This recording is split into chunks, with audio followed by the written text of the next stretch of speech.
Draft, found in the Optimization section of the Carving tab, allows you to be able to create a taper that goes from the top out.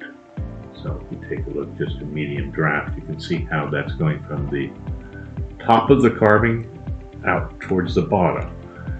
You can select from a number of preset drafts, or you can input a custom draft. This is anything between 1 and 32.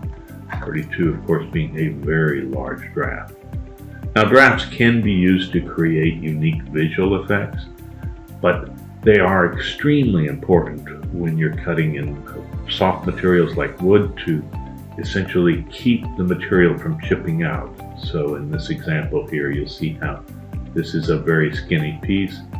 We want to have a reasonable draft to strengthen that up, maybe not quite this much, but you can visually look at what you're doing and make sure that you put a draft to strengthen pieces to keep them chipping out, as well as getting a nice appearance to your carving.